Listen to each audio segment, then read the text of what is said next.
The relentless wind carried dust across the barren plains as Violet James stood at her bedroom window, watching the silhouette of a lone rider appear on the horizon for the fifth night in a row.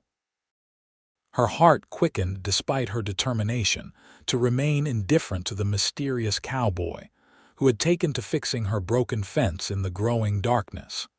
Sacramento Valley, California, 1872. Violet pulled her shawl tighter around her shoulders as the autumn chill seeped through the cabin walls. 8 months, a widow, and the struggle of maintaining the small cattle ranch on the outskirts of Sacramento had left her exhausted and hollow. Thomas's sudden passing from pneumonia had stolen not just her husband of 3 years but her sense of security in this unforgiving territory. She watched as the rider dismounted near the north pasture, his movements fluid and practiced. Even from this distance, she recognized his tall frame and the way he removed his hat briefly before setting to work on the fence posts that had been trampled by a neighbor's cattle. He worked methodically, never approaching the house, never asking for payment or acknowledgement. Pride had kept her from going out to him. That, and the whispers in town about how quickly a lone woman could fall to ruin without a man's protection. She'd heard the speculation about how long she would last on her own, seen the calculating glances of land-hungry neighbors, felt the weight of judgment from proper society ladies who expected her to either remarry quickly or return east to her family.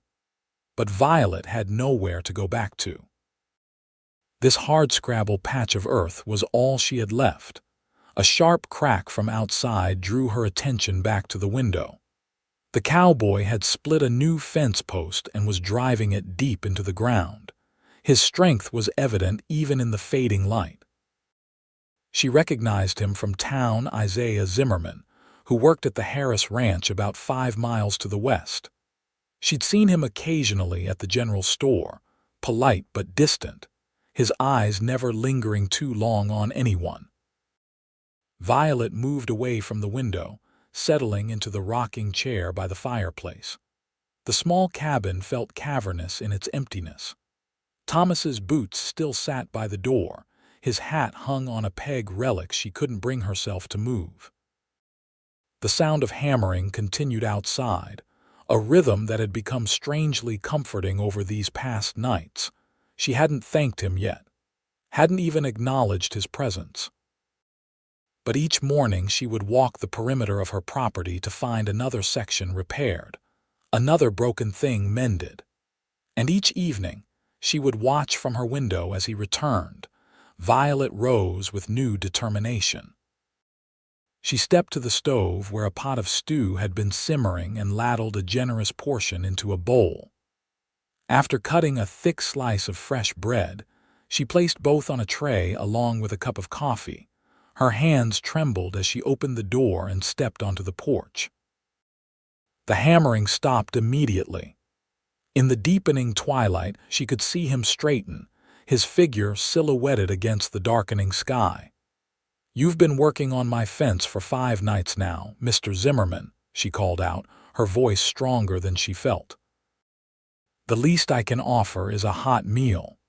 For a moment, he remained motionless, as if considering whether to flee. Then, slowly, he gathered his tools and approached the house, stopping at the foot of the porch steps. Up close, she could see him more clearly, tall and lean, with sun-weathered skin and eyes the color of the sky after a storm. A jagged scar ran along his jaw, disappearing into the dark beard that covered his face. "Madam," he said, removing his hat. His voice was low and rough, as if unused to speaking. "I don't need payment." "It's not payment," Violet replied. "It's gratitude, please." After another moment's hesitation, he climbed the steps, careful to keep a respectful distance. When he reached for the tray, their fingers brushed briefly, and Violet felt a jolt of something she hadn't experienced in a very long time. "Thank you, Mrs. James," he said softly. "You know my name," she observed. A faint smile touched his lips. Everyone in Sacramento knows the widow who refuses to give up her ranch. Violet wasn't sure if that was a compliment or not. And everyone knows Isaiah Zimmerman rides for the Harris spread. Not anymore, he said, surprising her. I've been on my own these past 2 months. I didn't know, she admitted, wondering why this news hadn't reached her. Perhaps people had stopped bothering to tell her anything, assuming she would be gone soon enough. Isaiah settled on the porch step to eat, declining her invitation to come inside. Violet sat in the rocking chair, watching him take measured bites of the stew. His manners were surprisingly refined for a ranch hand. "Why are you helping me, Mr. Zimmerman?" she finally asked. He considered the question while chewing thoughtfully on a piece of bread. "Your south pasture has good water. Too good to let go to waste because of broken fences." It wasn't a complete answer, but Violet didn't press. The silence between them wasn't uncomfortable, filled instead with the chorus of crickets and the distant lowing of cattle. "My husband would have appreciated your help," she said after a while. "He always said good fences make good neighbors." Isaiah nodded. "Wise man." He was, Violet agreed, feeling the familiar ache of loss, but not wise enough to avoid riding out in a storm to check on strays. "That's what killed him in the end, pneumonia from the soaking he took." Isaiah set his empty bowl aside. "I'm sorry for your loss, Mrs. James." "Thank you." She took a deep breath. "Will you be back tomorrow to finish, if you don't mind?" he said, rising to his feet. "I don't." Violet took the empty dishes from him. "And perhaps you might join me for supper. It gets lonely eating alone night after night." Something flickered in his eyes, recognition, perhaps, of a familiar feeling. "I wouldn't want to impose." "You wouldn't be," she assured him.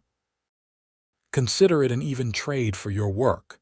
He hesitated, then nodded once. "Until tomorrow, then." Violet watched him walk back to his horse, a handsome chestnut gelding that stood patiently where he'd left it. The animal nickered softly as Isaiah approached, and she saw the gentle way he stroked its neck before mounting.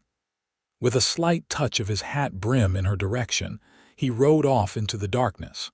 For the first time in months, Violet found herself looking forward to tomorrow. Morning broke cold and clear, frost silvering the grass as Violet made her way to the chicken coop. The repairs to the fence were evident in the daylight, neat, sturdy work that would last for years. She gathered eggs and returned to the cabin, her mind on the quiet cowboy who had appeared like a guardian spirit when she needed help most.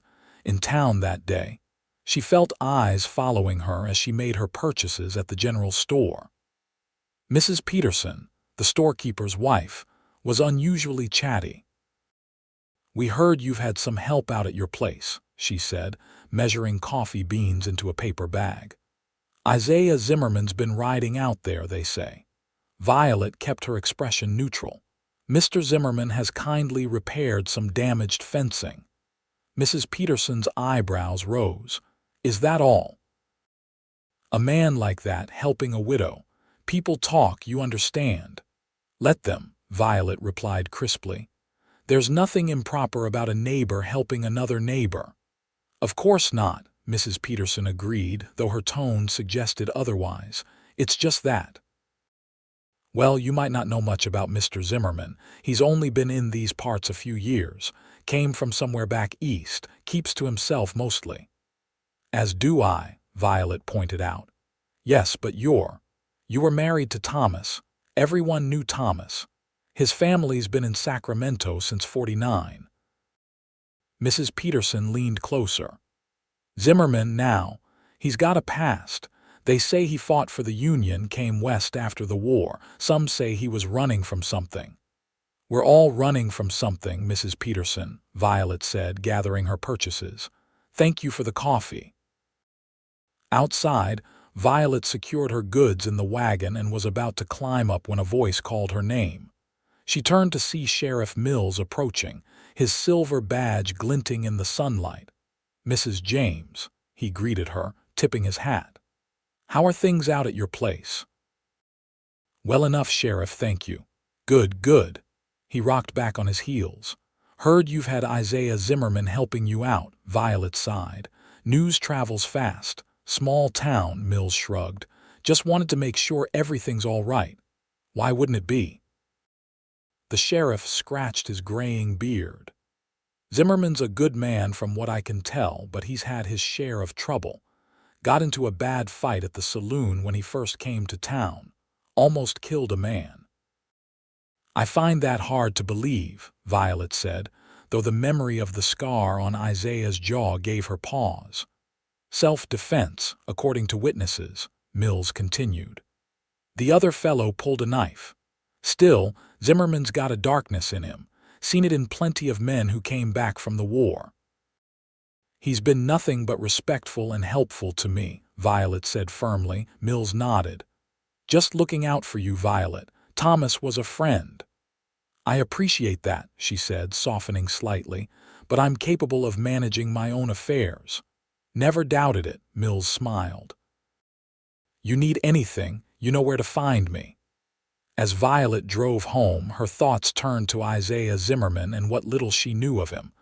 A Union soldier, a man who kept to himself, a man with demons, perhaps, but also a man who rode 5 miles each evening to fix a stranger's fence without asking for anything in return. The sun was beginning its descent when she arrived back at the ranch. She unloaded her supplies and tended to the animals, all the while watching the western horizon for a familiar silhouette. True to his word, Isaiah appeared as twilight deepened. This time, he rode directly to the house rather than starting work immediately. Violet met him on the porch. "Evening, Mrs. James," he said, dismounting. "Mr. Zimmerman." She gestured to the hitching post. "Please tie your horse and come in. Supper's almost ready." He hesitated only briefly before securing his mount and following her inside. In the light of the oil lamps, she could see him more clearly, the way his dark hair curled slightly at his collar, the fine lines at the corners of his eyes, the careful way he moved, as if always aware of his surroundings. "It's been a while since I've eaten at a proper table," he admitted, removing his hat and coat. "Then I'm glad you accepted my invitation." Violet busied herself at the stove, suddenly nervous. It had been months since she'd had a guest for dinner. "I hope you like venison stew." "One of my favorites," he said, taking the seat she indicated. Dinner conversation flowed more easily than Violet had expected. Isaiah spoke little of himself, but listened intently as she talked about the ranch, asking thoughtful questions about her cattle operation and the challenges she faced. He offered practical suggestions without being condescending, showing a deep knowledge of ranching that surprised her. "You know a great deal about cattle for a ranch hand," she observed as they finished their meal. A shadow crossed his face. "I wasn't always a ranch hand. My family had land in Pennsylvania before the war." "What happened?" she asked gently. Isaiah's fingers traced the rim of his coffee cup. "War happened. I came home to find my father dead, the farm seized for taxes. There was nothing left to stay for." "I'm sorry," Violet said, understanding loss all too well. "Is that when you came west?" He nodded. "Worked my way across the country, picked up odd jobs, landed in Sacramento 3 years ago. Do you like it here?" "It suits me," he said simply. "Open spaces, room to breathe." Violet understood that too. After growing up in the crowded confines of Boston, the expansiveness of California had been both terrifying and liberating. "I met Thomas in San Francisco," she found herself saying. "I was working as a schoolteacher. He came to the city to sell cattle. He courted me for 6 months before proposing, painted such wonderful pictures of life on a ranch." She smiled at the memory. "Reality was somewhat different, but I never regretted following him here." "He was lucky to have found you," Isaiah said quietly. The sincerity in his voice made her look up sharply. Their eyes met, and something passed between them, recognition, perhaps, of shared loneliness. "I should go," he said abruptly, rising from the table. "Thank you for the meal. Will you finish the fence tomorrow?" Violet asked, walking him to the door. "Yes, one more section to repair, and after that—" The question slipped out before she could stop it. Isaiah paused at the threshold, his expression unreadable in the lamplight. "Your barn roof has some loose shingles, might rain soon." Violet felt a smile tug at her lips. "Then I suppose I'll see you the night after tomorrow as well. If that's all right," he said, his voice careful. "It is," she assured him. "Good night, Mr. Zimmerman." "Isaiah," he corrected softly. "My friends call me Isaiah." "Good night, Isaiah," Violet said, testing the name. "I'm Violet." He nodded once, a ghost of a smile touching his lips before he disappeared into the darkness. For the first time since Thomas died, the night didn't feel quite so empty. The next few weeks established a pattern. Isaiah would arrive at dusk, work on whatever needed fixing around the ranch, and then join Violet for supper. Their conversations gradually deepened as mutual trust grew. She learned he had fought at Gettysburg, that he had a younger sister somewhere in Ohio whom he hadn't seen in years, that he could read Latin and Greek education from a father who had wanted him to become a lawyer before the war changed everything. In turn, she told him about her childhood in Boston, her passion for teaching, her dreams of starting a school in Sacramento once the ranch was stable enough. She confessed her fears about managing alone, the pressure from neighbors who thought a woman couldn't run a successful cattle operation, her determination to prove them wrong. One evening, as autumn edged toward winter, Violet was startled by the sound of horses approaching well before Isaiah's usual arrival time. Peering out the window, her heart sank at the sight of 3 riders, Frank Dawson and his sons from the neighboring ranch, the same men whose cattle had broken through her fence weeks earlier. She grabbed her shotgun from beside the door before stepping onto the porch to meet them. "Afternoon, Mrs. James," Dawson called, reining in his horse. A large man with a florid face and small, calculating eyes, he had made no secret of his interest in acquiring her land since Thomas's death. "Mr. Dawson," she acknowledged coolly. "What brings you by?" "Neighborly concern," he said, his smile not reaching his eyes. "Heard you've been having a man out here regular like. Thought I should check that everything's proper." Violet tightened her grip on the shotgun. "My arrangements are none of your concern, Mr. Dawson." "Now, Violet," he said, his tone condescending, "a woman alone needs to mind her reputation. People are talking." "Let them talk," she replied evenly. Dawson dismounted, approaching the porch despite her obvious discomfort. His sons remained on horseback, watching with undisguised interest. "Thing is," Dawson continued, "we all know this place is too much for you to handle. I'm still willing to make a fair offer enough for you to set yourself up comfortable like in town." "This ranch isn't for sale," Violet said firmly. "Not to you, not to anyone." Dawson's smile faded. "Don't be foolish, woman. You think that Drifter Zimmerman cares about you or this place. Men like him move on, always do." "Mr. Zimmerman is a friend who's been kind enough to help with repairs," Violet said, raising her chin. "And I would thank you to leave my property." Dawson took another step closer, his face darkening.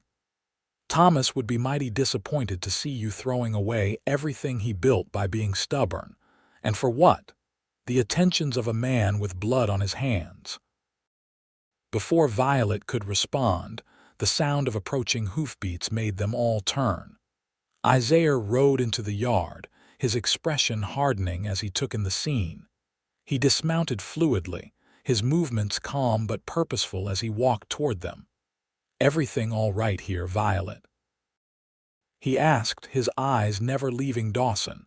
Mr. Dawson was just leaving, she said, grateful for his timely arrival. Zimmerman, Dawson acknowledged with a sneer. Convenient timing, almost like you think you have some claim here. The only claim is Mrs. James's, Isaiah replied evenly. And she's asked you to leave. Dawson's hand drifted toward his gun belt. You threatening me, boy? Not at all, Isaiah said, his voice deceptively soft. Simply reminding you of your manners. For a tense moment, Violet thought Dawson might draw. Then one of his sons called out, "Pa, it ain't worth it." The older man's face twisted in anger, but he backed away. This isn't over, Violet. You can't hold on to this place forever, and when you're ready to be sensible, my offer stands. He turned a cold gaze to Isaiah. As for you, whatever you think you're doing here, you're playing with fire. After Dawson and his sons rode off, Violet released a breath she hadn't realized she was holding. Thank you, she said to Isaiah. He's been pushing to buy the ranch since Thomas died. Isaiah's expression remained grim. Has he threatened you before? Not directly, Violet admitted. But his cattle breaking through my fence wasn't an accident. He's trying to wear me down. Men like that understand only one thing, Isaiah said, his voice hard. Violence isn't the answer, Violet cautioned, seeing the dangerous glint in his eyes. I won't have bloodshed over this land. Isaiah's tense posture relaxed slightly. You're right, but we need to secure your claim, make sure everything's legal and proper. We? Violet questioned, noting his choice of words. A faint flush colored his cheeks. Figure of speech, I just meant, I want to help if you'll let me. The sincerity in his voice touched something deep inside her. I would welcome your help, Isaiah, but not at the cost of your safety. Dawson has influence in this county. So did the Confederacy, Isaiah said with a grim smile. They couldn't stop me either. The next morning, they rode into Sacramento together to meet with Judge Wilson, an old friend of Thomas's who had handled the legal matters of the estate. Violet was acutely aware of the glances and whispers as they made their way down the main street. Isaiah seemed oblivious, or perhaps simply accustomed to being the subject of speculation. Judge Wilson welcomed them into his office, his bushy eyebrows rising slightly at the sight of Isaiah accompanying her. Mrs. James, good to see you, he said, gesturing them to seats. And Mr. Zimmerman, isn't it? Yes, sir, Isaiah confirmed. The judge handled my husband's will, Violet explained. We need to ensure everything is in order with the ranch, given Frank Dawson's recent interest. Wilson's expression sobered. Ah, Dawson. Been wondering when he'd make his move. Man's been eyeing that water rights for years. He pulled out a file from a drawer. Your situation is straightforward, Mrs. James. Thomas left everything to you free and clear. The deed, the cattle, the water rights all legally yours. Can Dawson challenge any of it? Isaiah asked. Wilson studied him over his spectacles. On what grounds? The will is properly executed, witnessed, and filed. Mrs. James is the lawful owner. He seems to think a woman can't hold onto a ranch, Violet said bitterly. Unfortunately, that's a common attitude, Wilson acknowledged, but it has no legal basis. Your ownership is secure, Mrs. James. That said, he hesitated, glancing between them. A woman alone on a ranch that size does present practical challenges. She's not alone, Isaiah said quietly. Wilson's eyebrows rose higher. I see. Well, that changes matters somewhat. Mr. Zimmerman has been helping with repairs, Violet clarified quickly, feeling heat rise to her cheeks. We're friends. Of course, Wilson nodded, though his expression remained knowing. In any case, my advice is to document any incidents with Dawson or his men. If his cattle damage your property again, file a formal complaint. Build a paper trail. After leaving the judge's office, they walked to the general store to stock up on supplies. Violet was painfully aware of the curious stares, the whispered comments behind hands. Isaiah seemed to grow more tense with each passing minute. "People are talking," she murmured as they loaded provisions into her wagon.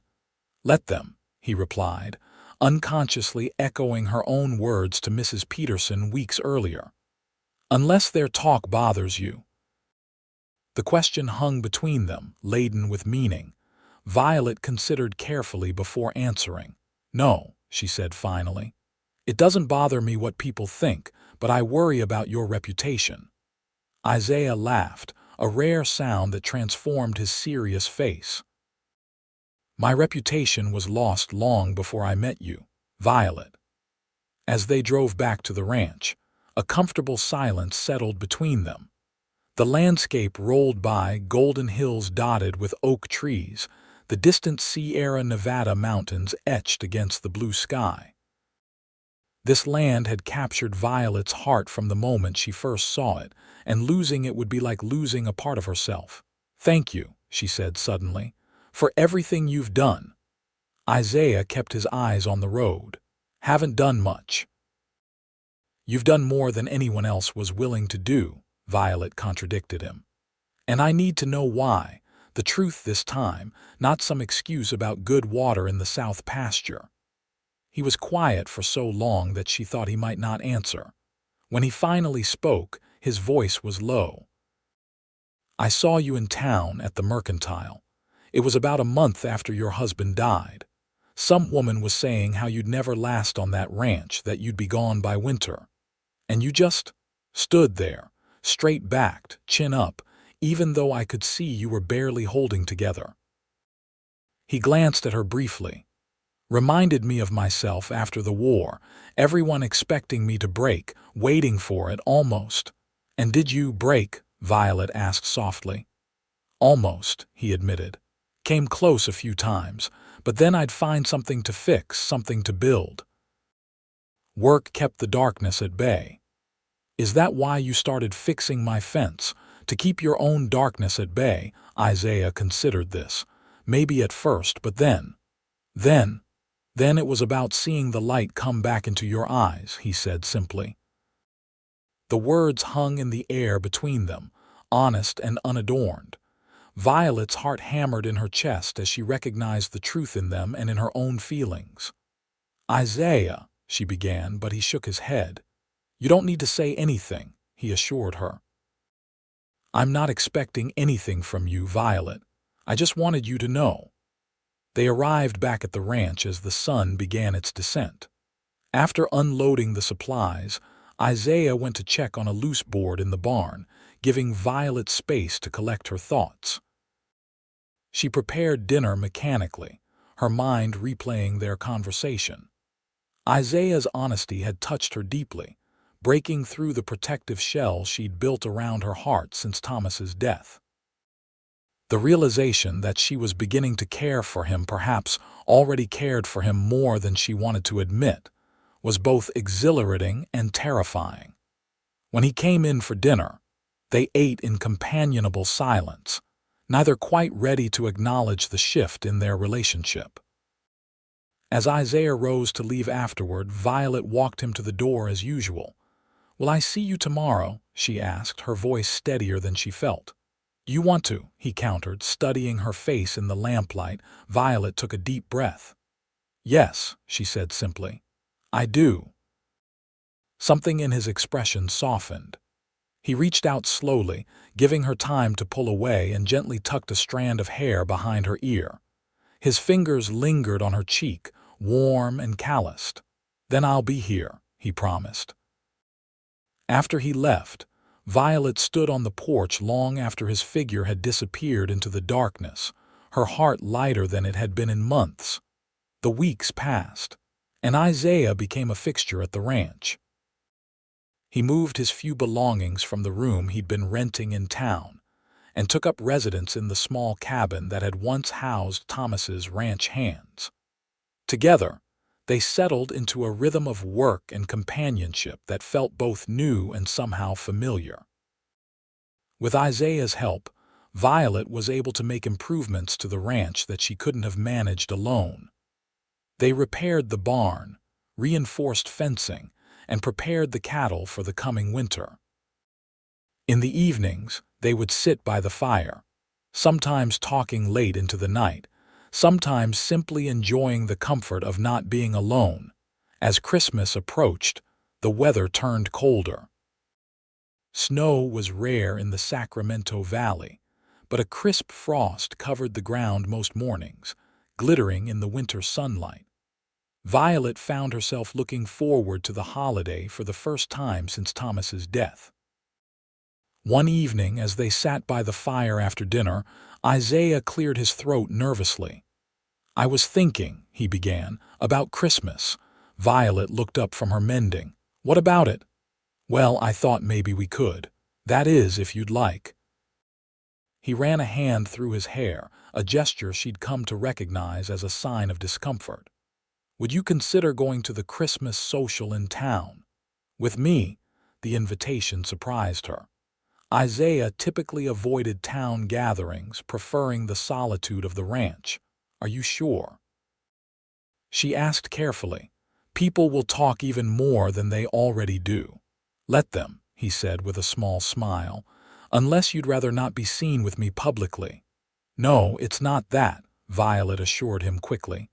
"I just know how you value your privacy." Isaiah's expression grew serious. "Some things are worth stepping out of comfort for." The warmth in his eyes made her breath catch. Over these past weeks, they had grown closer than she'd thought possible, yet neither had spoken openly of their feelings.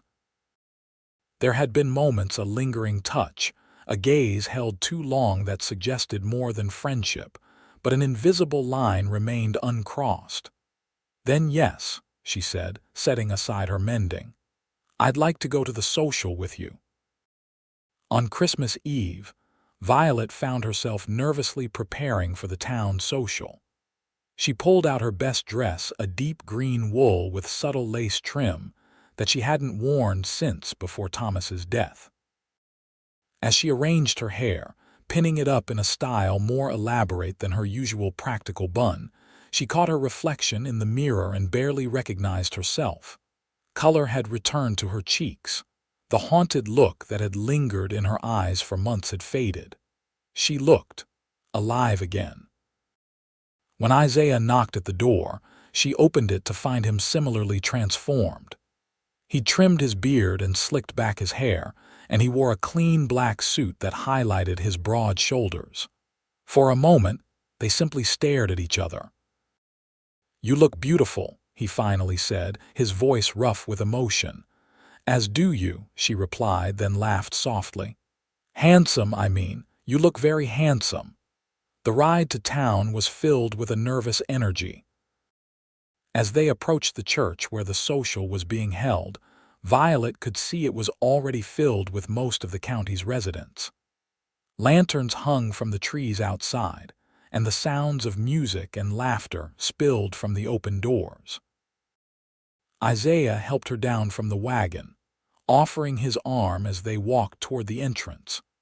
Violet was acutely aware of the conversations that stuttered to a halt as they entered, the heads that turned in their direction, the speculative glances. Sheriff Mills was the first to approach them, his smile genuine. "Mrs. James, good to see you out and about, Mr. Zimmerman." He nodded respectfully. "Fine evening for a celebration." "Indeed it is, Sheriff," Violet agreed, grateful for his friendly reception. Others gradually came to greet them, some with genuine warmth, others with barely concealed curiosity. Mrs. Peterson bustled over with cups of punch, her eyes bright with unasked questions. "My, don't you two make a handsome couple," she gushed. "And Violet, that dress is just lovely. Brings out the color in your cheeks." "Thank you, Mrs. Peterson," Violet said, accepting the punch. "The decorations are beautiful this year." "The ladies' auxiliary outdid themselves," Mrs. Peterson agreed before leaning closer. "Now, you must tell me how things are progressing at your ranch." "I hear Mr. Zimmerman has been quite the help."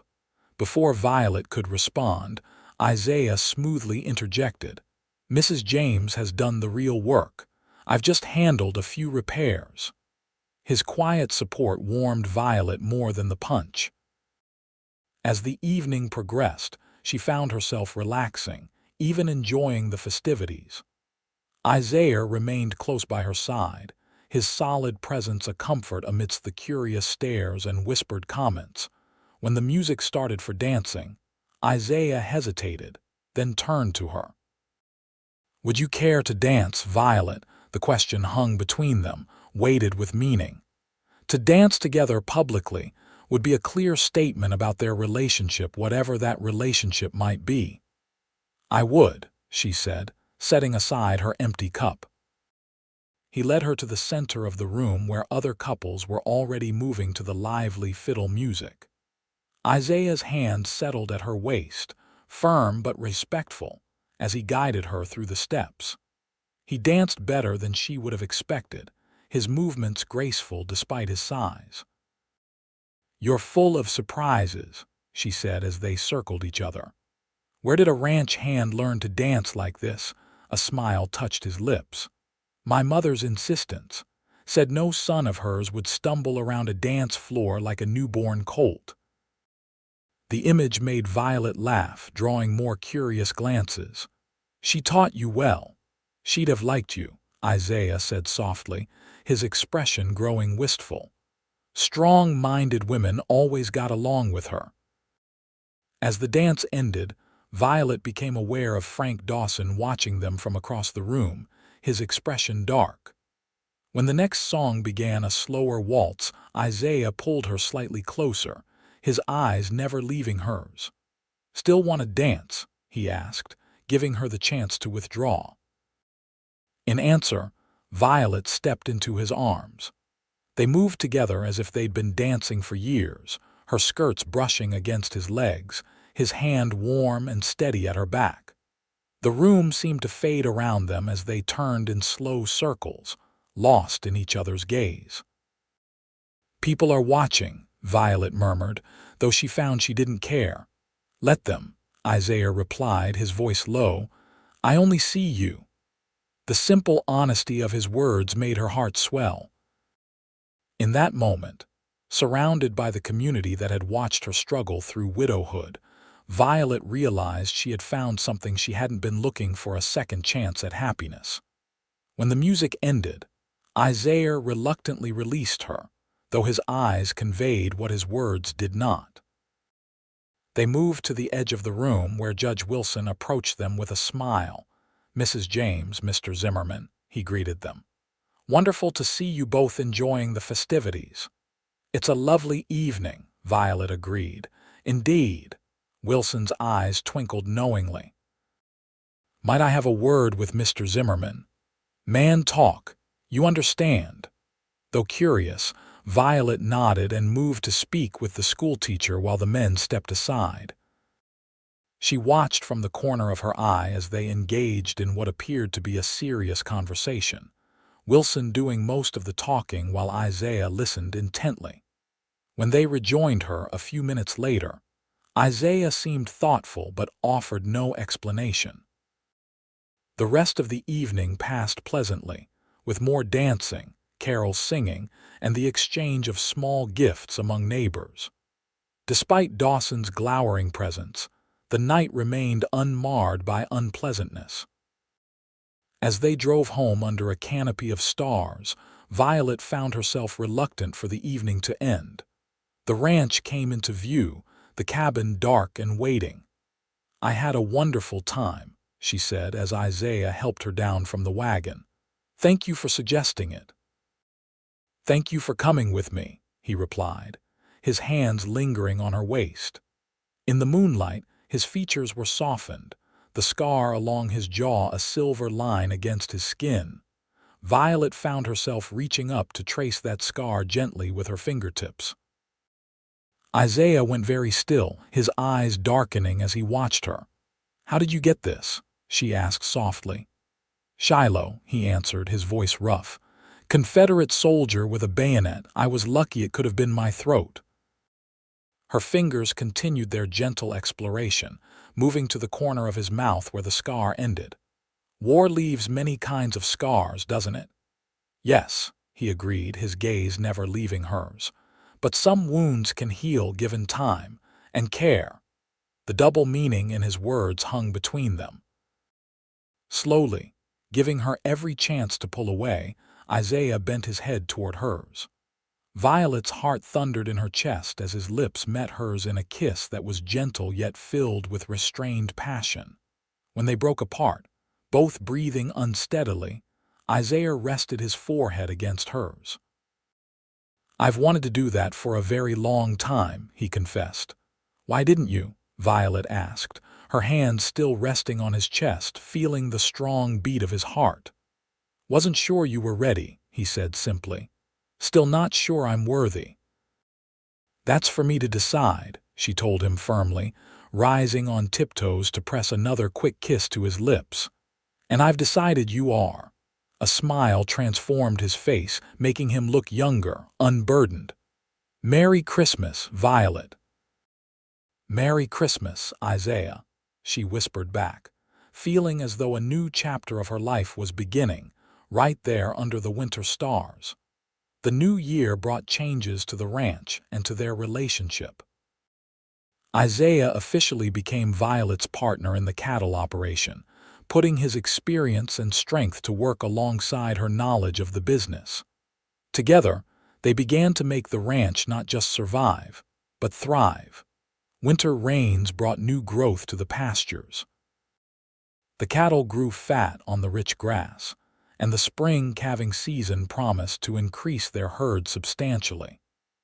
With Isaiah's help, Violet was able to negotiate better prices for their beef, establishing relationships with buyers who had previously dismissed her. Their personal relationship deepened as well. Each evening, they would share dinner in Violet's cabin, talking about the day's work, making plans for the ranch's future, gradually allowing themselves to dream of a shared life. Isaiah continued to sleep in the bunkhouse, mindful of Violet's reputation despite the open secret of their attachment.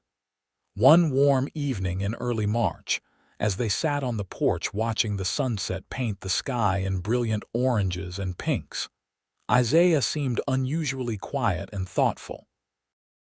"What's on your mind?" Violet asked, reaching over to take his hand. He hesitated, then turned to face her fully.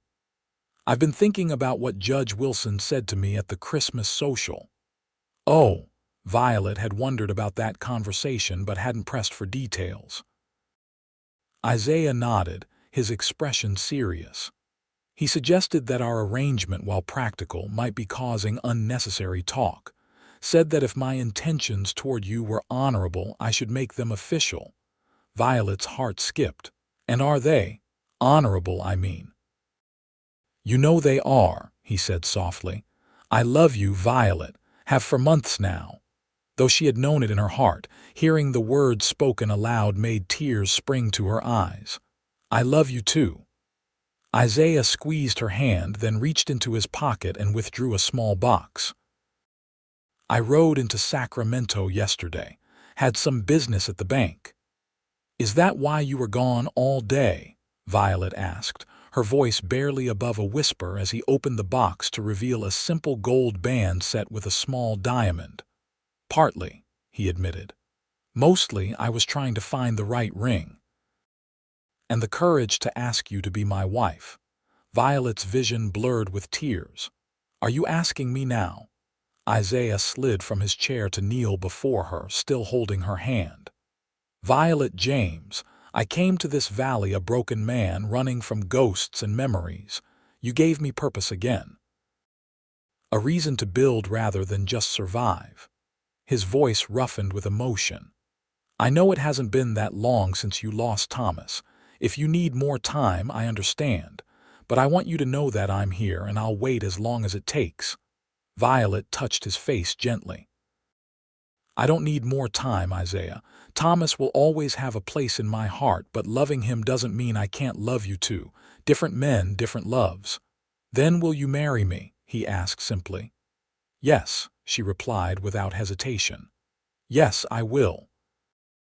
Isaiah slid the ring onto her finger, then rose to gather her in his arms, his kiss conveying all the joy and passion words couldn't express.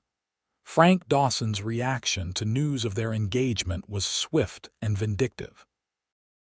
Within a week, a notice of water rights dispute was delivered to the ranch by Sheriff Mills, who looked genuinely apologetic.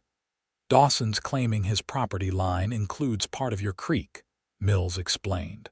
"Says the original survey was wrong." Violet examined the document with growing anger. "This is ridiculous. That creek has been part of this property since it was first homesteaded." "I know," Mills agreed, "but he's paid for a new survey that conveniently shows the boundary in his favor. You'll need to contest it in court." Isaiah's expression had hardened as he listened. "This is harassment, plain and simple." "Can't argue with that," Mills admitted. "But it's legal harassment. You'll need to appear before Judge Wilson next month." After the sheriff left, Violet sank into a chair, the paper crumpled in her fist. "He's trying to ruin us before we even begin." Isaiah knelt beside her, taking her hands in his. "He won't succeed. We have the original deeds, the proper documentation. Wilson is fair, he'll see through Dawson's scheme." "Legal battles cost money," Violet pointed out. "Money we need for spring supplies and hiring extra hands for the roundup." "We'll manage," Isaiah assured her. "I've got some savings, and the ranch is turning a profit now." Despite his confidence, worry gnawed at Violet. Dawson was wealthy and influential, with connections throughout the county. Fighting him would be difficult and potentially costly. The next few weeks were tense as they prepared both for the court hearing and for the spring roundup. Isaiah rode out each day to check on the cattle and repair winter damage to the fencing, while Violet pored over the property deeds and boundary descriptions, building their case. One evening, as she was sorting through Thomas's old papers, Violet discovered something interesting: a letter from Dawson to Thomas dated just months before her husband's death. In it, Dawson proposed a partnership, suggesting they combine their water resources for mutual benefit. Thomas had apparently declined, as evidenced by a draft reply paper clipped to the original letter. "Isaiah, look at this," she called, excitement in her voice. Dawson tried to get Thomas to share water rights before. Thomas refused because he knew Dawson would try to take advantage. Isaiah read the letters carefully. "This shows Dawson has been after your water for years. It's not just about us." "Exactly," Violet agreed. "And look here, Thomas mentions the official survey from when his father first established the ranch. If we can find that original survey." They spent hours searching through the old chest where Thomas had kept important documents, finally unearthing a yellowed map with official seals and signatures dating back to 1852. "This is it," Isaiah said triumphantly. "This proves the creek runs entirely within your property line." Armed with this evidence, they felt more confident as the court date approached. The night before the hearing, however, a commotion outside drew them from dinner. Isaiah grabbed his rifle and went to investigate, with Violet close behind. In the darkness, they could make out several figures moving near the cattle pens. A shot rang out, followed by the panicked lowing of the herd. "Get back inside," Isaiah shouted to Violet, taking cover behind a water trough as more shots followed. Violet ignored his warning, grabbing her own shotgun from beside the door. "Those are my cattle thereafter."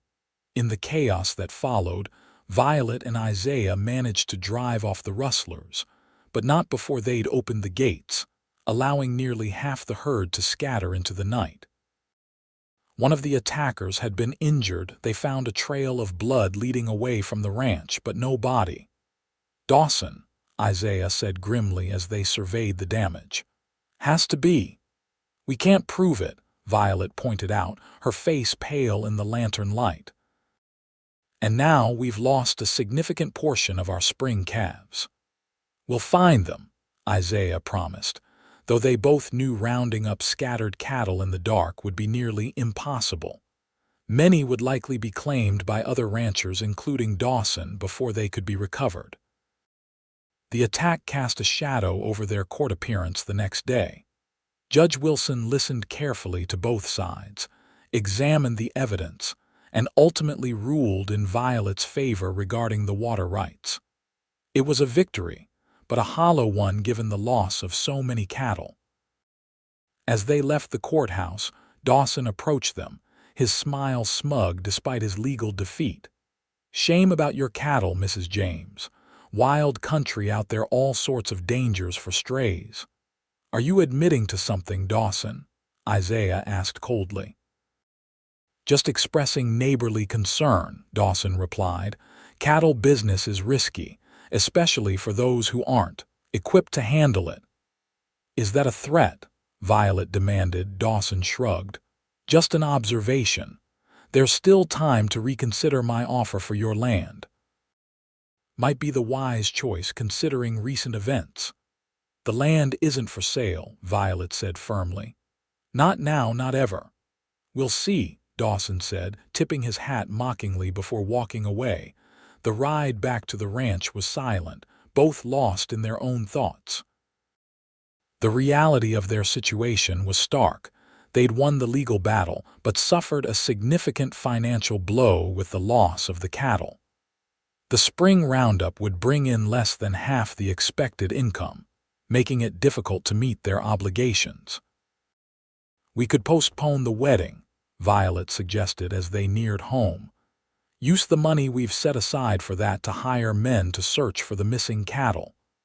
Isaiah shook his head. "That's exactly what Dawson wants, to force us to change our plans, to make us feel defeated." He reached over to take her hand. "We're getting married in 2 weeks as planned. We'll find another way to deal with the cattle." His determination bolstered her spirits. "You're right. We can't let him win." The next morning brought unexpected hope. Sheriff Mills rode up to the ranch with news Dawson's youngest son had been found at the doctor's office with a gunshot wound to the shoulder, claiming he'd had a hunting accident. "Doc says the wound is consistent with the type of shotgun Mrs. James is known to carry," Mills informed them with a meaningful look. "And young Dawson was mighty nervous when I started asking questions about exactly where this accident occurred." "Are you suggesting we can prove Dawson was behind the rustling?" Violet asked cautiously. "Wouldn't go that far," Mills replied, "but it gives me grounds to look into things more closely, and in the meantime—" He gestured toward the road where several riders were approaching, herding a few dozen cattle. "Some of your neighbors found these strays on their property. Recognized your brand." Isaiah and Violet exchanged surprised glances.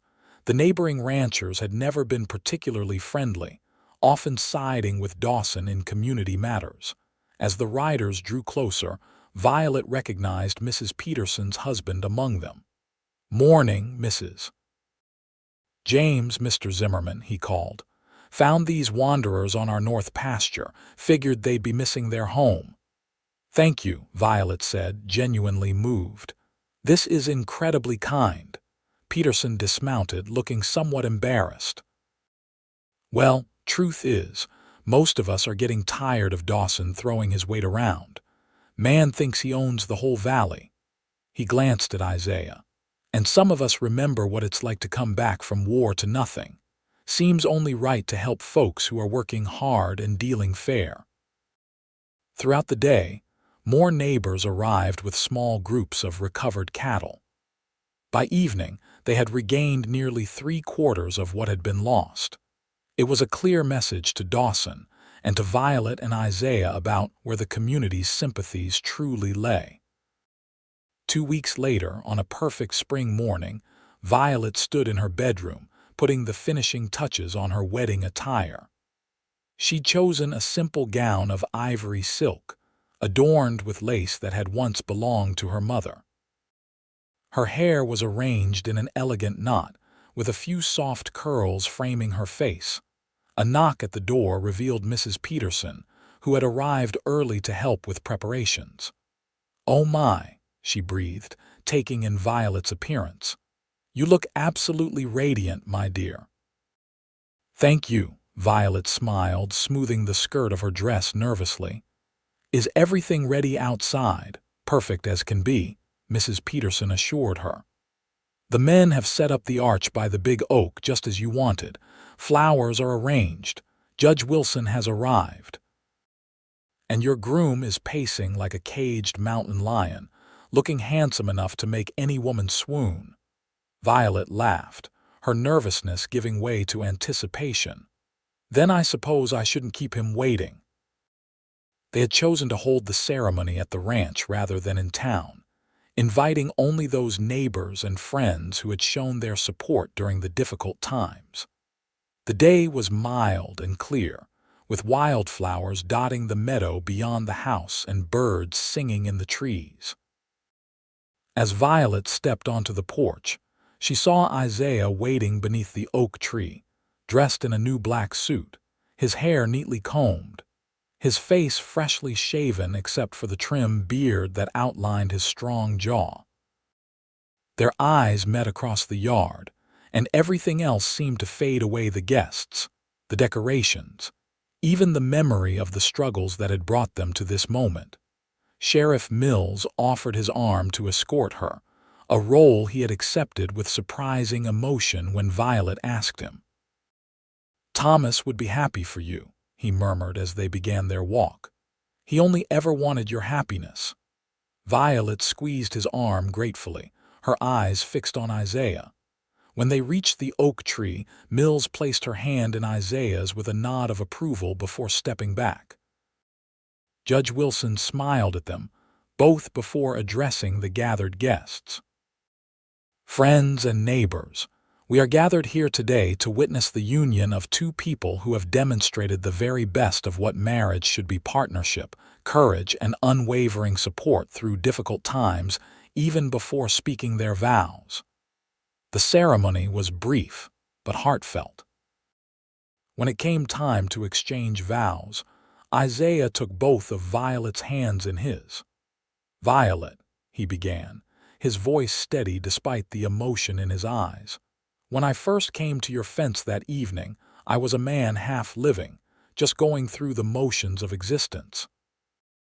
You reminded me that life is meant to be more than just survival. You gave me purpose, hope, and a reason to build a future rather than just escape the past." He took a deep breath. "I promise to stand beside you through whatever challenges come our way.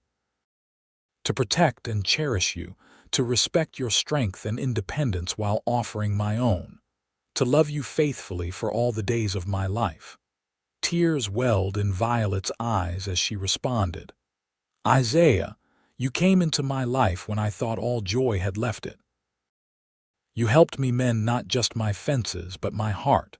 You showed me that it's possible to honor what was lost while embracing what can still be found."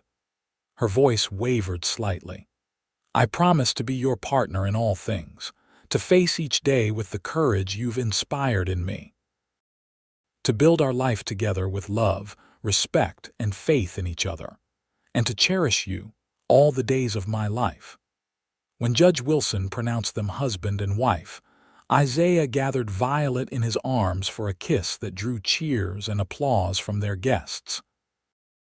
As they turned to face their friends, Violet was struck by the genuine happiness in the faces surrounding them. Even in this wild country, where life was often harsh and unforgiving, community still mattered. Connection still mattered. The celebration continued well into the evening, with food, music, and dancing under the stars. As twilight deepened, Violet found a moment of quiet with Isaiah away from the festivities. "Happy?" he asked, his arm around her waist. "More than I ever thought possible again," she admitted, leaning against his solid strength. "And you, complete," he said simply, pressing a kiss to her temple. "For the first time in my life, I feel complete." Later that night, After the guests had departed and they were finally alone, Isaiah carried Violet across the threshold of their home, no longer her cabin, but theirs. Their coming together as husband and wife was both tender and passionate, a culmination of months of growing love and the promise of a future neither had dared to hope for. Afterward, as they lay entwined in the moonlight streaming through the window, Violet traced the scar along Isaiah's jaw, as she had done that first night he'd kissed her. "What are you thinking?" he asked, catching her hand and pressing a kiss to her palm. "That some broken things, when mended, become stronger at the broken places," she replied thoughtfully. "Like us." Isaiah smiled, pulling her closer. "Like us," he agreed, his voice rough with emotion. "Always like us." Spring flowed into summer and summer into fall. The ranch prospered under their joint care, the herd growing, the land yielding abundantly. Frank Dawson made no further attempts against them, whether due to community sentiment turning against him or the sheriff's increased vigilance. They couldn't be sure. Either way, the peace was welcome. With their first anniversary approaching, Violet had news to share. She waited until they had finished dinner one crisp October evening, the fireplace casting a warm glow throughout the room. "Isaiah," she began, her heart fluttering with excitement, "I have something to tell you." He looked up from the book he'd been reading, his expression curious. "What is it?" Violet took his hand and placed it gently on her still flat stomach. "We're going to have a baby, in the spring." Isaiah's eyes widened, a mix of emotions crossing his face: surprise, wonder, joy, and a flash of fear quickly masked. "A baby," he repeated, his voice hushed. "Are you sure?" "Dr. Wilson confirmed it yesterday when I went into town," she nodded. "He says everything looks healthy." Isaiah slid from his chair to kneel before her, his hands cradling her face with infinite tenderness. "Violet," he breathed, his voice rough with emotion, "I never thought, never dreamed I could be this blessed." "Are you happy then?" she asked, though his expression left little doubt. In answer, he pulled her into a kiss that spoke volumes. When they broke apart, both were laughing and crying at once. "I was so afraid during the war," Isaiah confessed, resting his forehead against hers. "Saw so much death, so much destruction. Made me wonder if I had any right to bring new life into such a world.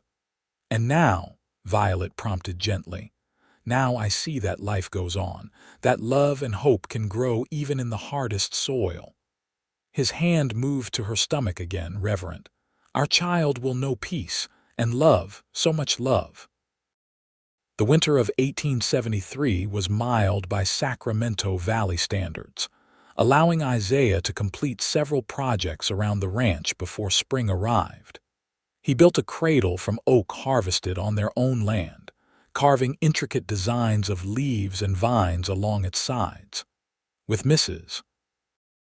Peterson's help, Violet prepared a nursery in the small room adjoining their bedroom, sewing tiny garments and soft blankets during the long winter evenings. Their child arrived on a perfect April morning, just as the wildflowers were beginning to carpet the meadows. After a night of labor during which Isaiah never left her side, Violet gave birth to a healthy son with his father's dark hair and his mother's determined chin. "What shall we name him?" Isaiah asked as he cradled his son for the first time, awe evident in every line of his face. Violet smiled tiredly. "I was thinking Thomas Isaiah Zimmerman, to honor the past and the present that made him possible." Isaiah's eyes grew damp. "It's perfect," he agreed, bending to kiss her forehead. "He's perfect, you're perfect." "Not perfect," she corrected gently. "Just whole." "We're all whole now." As spring turned to summer, little Thomas grew robust and strong. Isaiah proved to be a devoted father, often carrying his son in a sling across his chest as he went about his ranch duties. Violet marveled at the transformation in her husband, the way parenthood had softened the last of his hard edges. bringing a lightness to his spirit she had glimpsed only occasionally before. One warm evening, as they sat on the porch watching the sunset, Thomas sleeping peacefully in his cradle beside them, Isaiah reached for Violet's hand. "You ever think about how close we came to missing this?" he asked quietly. "If I hadn't decided to fix your fence that night. Or if I hadn't finally invited you to supper," Violet added with a smile. "Life turns on such small moments, doesn't it?" Isaiah nodded, his thumb tracing circles on the back of her hand. "Makes me grateful for every one of them, even the hard ones that led us here." They sat in companionable silence as the first stars appeared in the darkening sky. From inside the house came the familiar creaks and settlings of a home well lived in. On the hill beyond the barn, a few late wildflowers caught the last light of day.